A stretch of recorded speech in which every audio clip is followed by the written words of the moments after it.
ओम शांति। 2 अगस्त 2022 के ईश्वरीय महावाक्य। पहले सुनते हैं मुरली के मुख्य पॉइंट्स। बाबा ने कहा, अभी तुम बच्चों की बुद्धि में है कि हम बाप द्वारा मनुष्य से देवता बन रहे हैं। स्वयं बेहद का बाप तुमको पढ़ाते हैं, तो यह नशा चढ़ना चाहिए। बुद्धि में ज्ञान का सिमरण करते रहो। जैसे स्कूल में बच्चों की बुद्धि में पढ़ाई का सिमरण चलता है ना, तुम भी अगर यह सिमरण करते रहेंगे तो कभी मूंझेंगे नहीं। आगे बाबा ने कहा, माया के साथ तुम्हारी लड़ाई भी जरूर होनी ही है। इतना उच्च पद है तो जरूर कुछ तो मेहनत करेंगे ना। तुम्हें पढ़ना भी है, पवित्र भी बनना है। यह है ज्ञान मान सरोवर, जहाँ ज्ञान सागर बाप बैठ ज्ञान स्नान कराते हैं, जिससे तुम बहिश्त की परियां बन जाते हो। बाबा ने कहा, यह पुरानी दुनिया, पुराना वस्त्र सब त्याग करना है। अभी तुम नई दुनिया के लिए तैयार हो रहे हो, तो पुरानी दुनिया का नशा टूट जाना चाहिए। आपस में एक दो को यह याद दिलाना चाहिए। बाबा को याद करते हो, 84 के चक्र को याद करते हो। अब घर जाना है ना। अब यह अंतिम जन्म है। मित्र संबंधी आदि सब भूल जाएं, एक से ही प्रीत रखनी है, फिर तो आत्मा सच्चा सोना बन जाएगी। लास्ट में बाबा ने कहा, तुम बच्चों की अब चढ़ती कला है। तुम्हें सांवरे से गोरा बनना है। सारा मदार पुरुषार्थ पर है। बाप तो तुम्हें ज्ञान चिता पर बिठाते हैं और तुम्हारे ऊपर ज्ञान की वर्षा करते हैं। अब सुनते हैं महावाक्यों को विस्तार से। बाबा ने कहा, मीठे बच्चे, पढ़ाई का सिमरण करते रहो तो कभी भी किसी बात में मूंझेंगे नहीं। सदा नशा रहे कि हमें पढ़ाने वाला स्वयं निराकार भगवान है। प्रश्न, इन ज्ञान रत्नों का अविनाशी नशा किन बच्चों को रह सकता है? उत्तर, जो गरीब बच्चे हैं। गरीब बच्चे ही बाप द्वारा पद्मा पदमपति बनते हैं। वह माला में पिरो सकते हैं। साहूकारों को तो अपने विनाशी धन का नशा रहता है। बाबा को इस समय करोड़पति बच्चे नहीं चाहिए। गरीब बच्चों की पाई पाई से ही स्वर्ग की स्थापना होती है, क्योंकि गरीबों को ही साहूकार बनना है। गीत, इस पाप की दुनिया से अब और कहीं ले चल। ओम शांति। मीठे मीठे बाप दादा के बच्चे जानते हैं कि हम अभी ऐसी जगह में चल रहे हैं जहाँ दुख का नाम निशान ही नहीं, जिसका नाम ही है सुख धाम। हम उस सुख धाम व स्वर्ग के मालिक थे। सुख धाम में तो सतयुग ही था, देवी देवताओं का राज्य था। अभी जो तुम ब्राह्मण बने हो तो तुम हो ब्रह्मा मुख वंशावली। तुम लिखते भी हो शिव बाबा केयर ऑफ ब्रह्मा कुमारीज। यह भी तुम अभी जानते हो। बरोबर हमारी चढ़ती कला है। चढ़ती कला और उतरती कला को तुम बच्चों ने अच्छी रीति समझा है। तुम यह भी समझते हो, भारत जब चढ़ती कला में था तब उन्हों को देवी देवता कहते थे। अभी उतरती कला में है, इसलिए उन्हें देवी देवता कह नहीं सकते। अभी अपने को मनुष्य समझते हैं। मंदिरों में जाकर देवी देवताओं के आगे माथा टेकते हैं। समझते हैं यह होकर गए हैं। कब, यह नहीं जानते। तुम किसको भी समझा सकते हो, क्राइस्ट के 3000 वर्ष पहले भारत स्वर्ग था। तुम बच्चे समझ गए हो कि चक्र को अब फिरना ही है, पतित दुनिया को पावन बनना ही है। अभी तुम बच्चों की बुद्धि में है, हम बाप द्वारा मनुष्य से देवता बन रहे हैं। बाप पढ़ाते हैं, यह नशा चढ़ना चाहिए ना। गाया भी हुआ है, भगवानुवाच, मैं तुमको राजयोग सिखलाता हूँ। सिर्फ यह भूल कर दी है जो बाप के बदले बच्चे का नाम डाल दिया है। इस भूल को भी तुम बच्चे ही समझते हो और कोई समझते नहीं। अभी तुम बच्चों की बुद्धि में आया है कि हम फिर से अपने शांति धाम सुख धाम जाने के लिए पावन बन रहे हैं। गाते भी हैं, पतित पावन आओ। पतित पावन तो गॉड फादर ही ठहरा, कृष्ण को तो कह नहीं सकते। यह बुद्धि में सिमरण करते रहना है। स्कूल में बच्चों की बुद्धि में पढ़ाई का सिमरण चलता है ना। तुम भी अगर यह सिमरण करते रहेंगे तो कभी मूंझेंगे नहीं। जानते हो, अब हमारी चढ़ती कला है। सेकंड में जीवन मुक्ति भी गाई हुई है।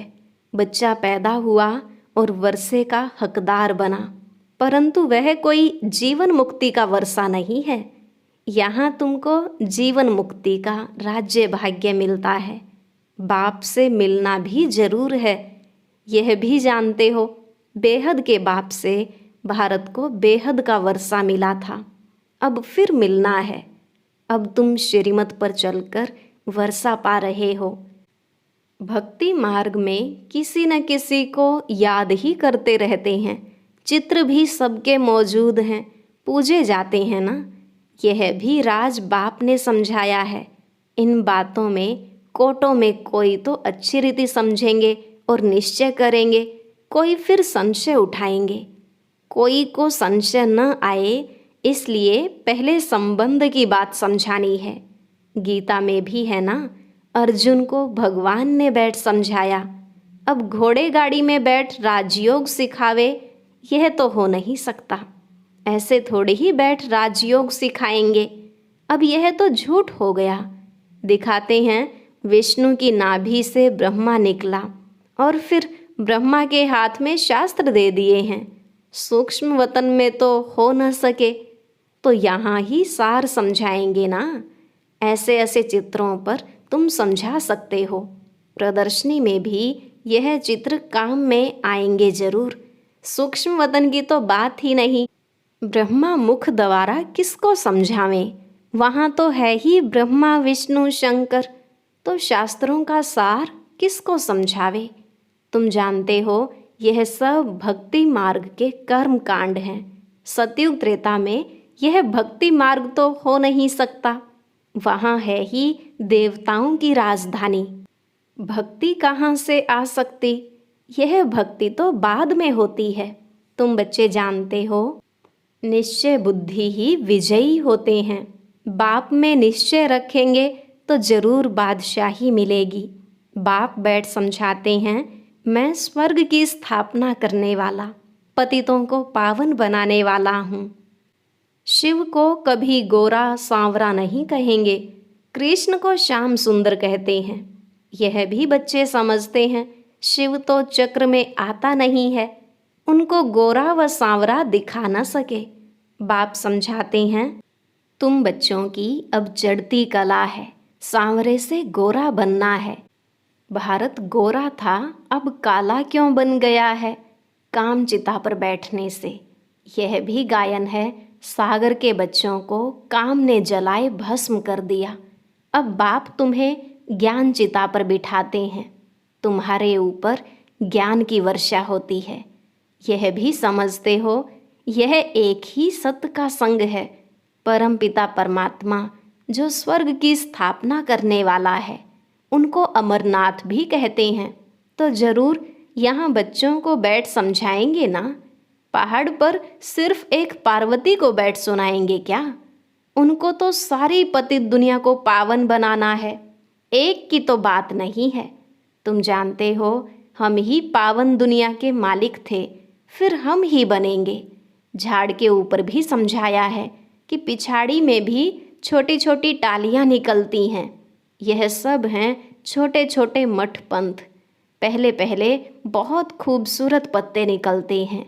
जब झाड़ की जर्जरीभूत अवस्था होती है तो फिर नए पत्ते भी नहीं निकलेंगे और न फल निकलेंगे। हर एक बात बाप बच्चों को अच्छी रीति समझाते रहते हैं। लड़ाई भी तुम्हारी माया के साथ है। इतना उच्च पद है तो जरूर कुछ मेहनत करेंगे ना।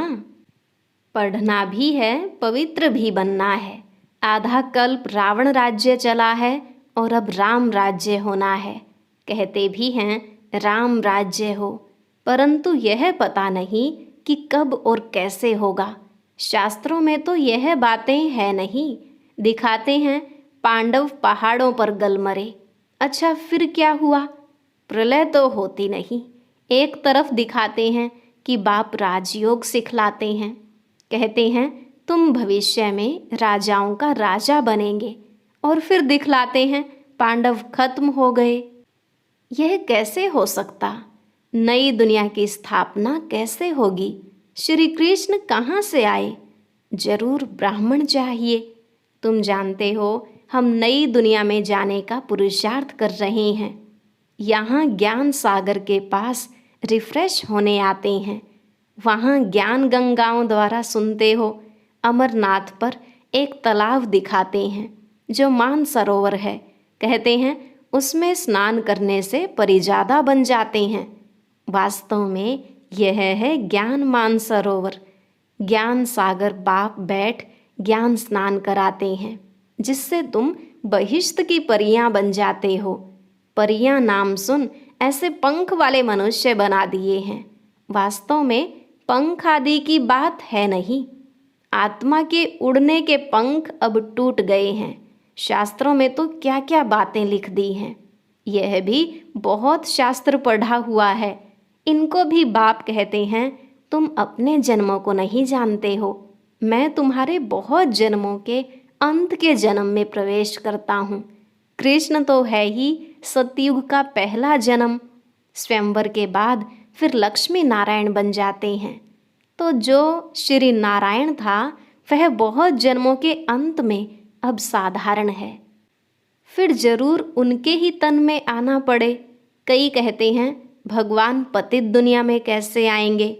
न समझने के कारण श्री कृष्ण का नाम डाल दिया है जो सबसे पावन है। परंतु श्री कृष्ण को सब भगवान मानेंगे नहीं। भगवान तो है निराकार।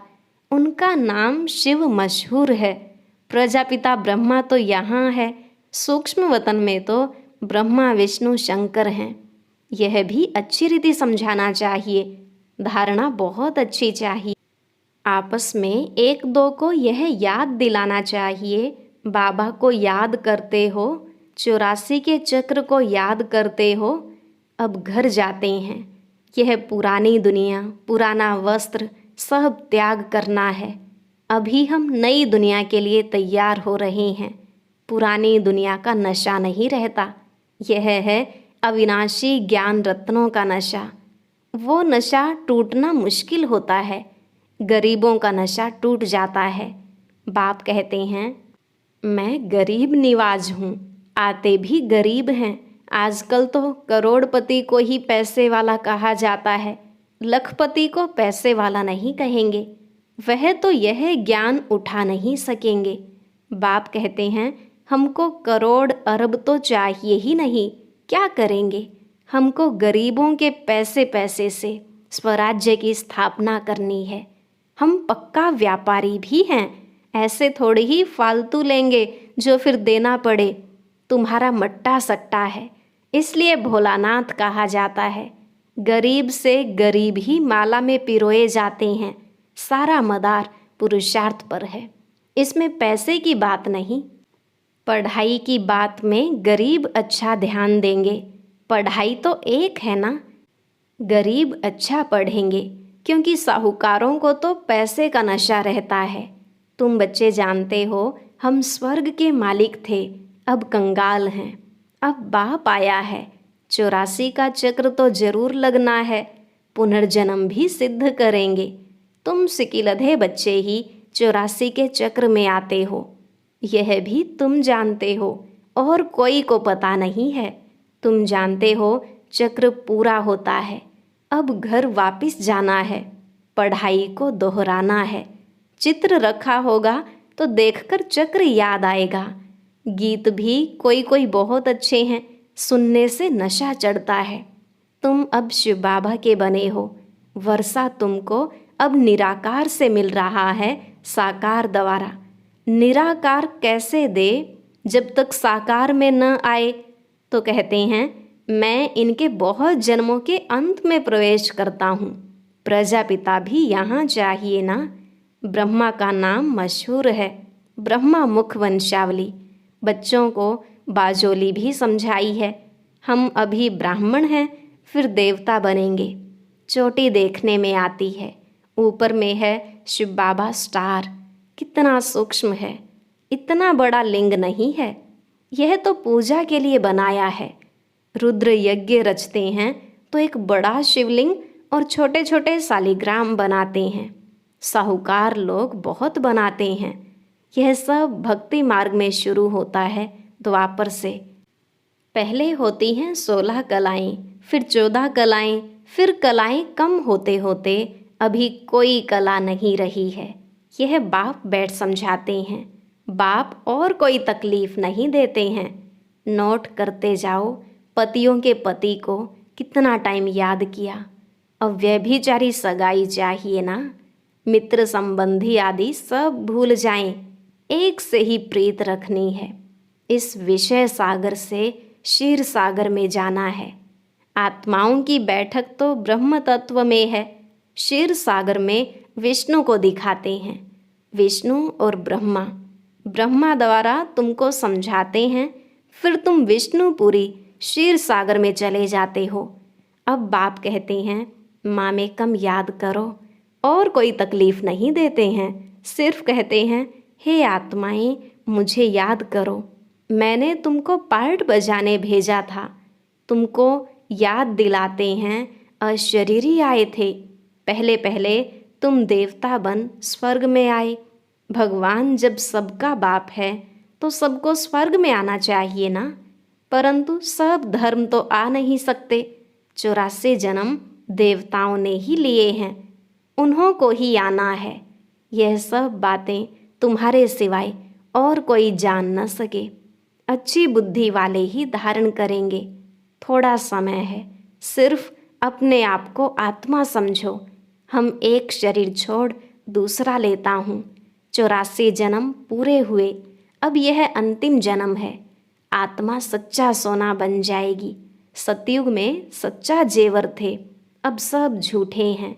अब फिर तुम ज्ञान चिता पर बैठे हो, गोरा बनते हो। श्वासों श्वास याद करेंगे तो वह अवस्था अंत में होगी। अच्छा, मीठे मीठे सिकिलधे बच्चों प्रति माता पिता बाप दादा का याद प्यार और गुड मॉर्निंग। रूहानी बाप की रूहानी बच्चों को नमस्ते। रूहानी बच्चों की रूहानी बाप दादा को नमस्ते नमस्ते, गुड मॉर्निंग। शुक्रिया बाबा, शुक्रिया। धारणा के लिए मुख्य सार। पहला पॉइंट, क्षीर सागर में जाने के लिए एक बाप से ही सच्ची प्रीत रखनी है। एक की ही अव्यभिचारी याद में रहना है और सबको एक बाप की याद दिलानी है। दूसरा, विनाशी धन का नशा नहीं रखना है। ज्ञान धन के नशे में स्थायी रहना है। पढ़ाई से उच्च पद पाना है। आज का वरदान, बाप की मदद द्वारा उमंग उत्साह और अथकपन का अनुभव करने वाले कर्म योगी भव। बाप की मदद द्वारा उमंग उत्साह और अथकपन का अनुभव करने वाले कर्म योगी भव। बाबा ने कहा, कर्म योगी बच्चों को कर्म में बाप का साथ होने के कारण एक्स्ट्रा मदद मिलती है। कोई भी काम भल कितना भी मुश्किल हो, लेकिन बाप की मदद उमंग उत्साह, हिम्मत और अथकपन की शक्ति देने वाली है। जिस कार्य में उमंग उत्साह होता है वह सफल अवश्य होता है। बाप अपने हाथ से काम नहीं करते, लेकिन मदद देने का काम जरूर करते हैं। तो आप और बाप ऐसी कर्म योगी स्थिति है तो कभी भी थकावट फील नहीं होगी। स्लोगन, मेरे में ही आकर्षण होती है, इसलिए मेरे को तेरे में परिवर्तन करो। मेरे में ही आकर्षण होती है, इसलिए मेरे को तेरे में परिवर्तन करो। और अब सुनते हैं आज का अव्यक्त ज्ञान मोती।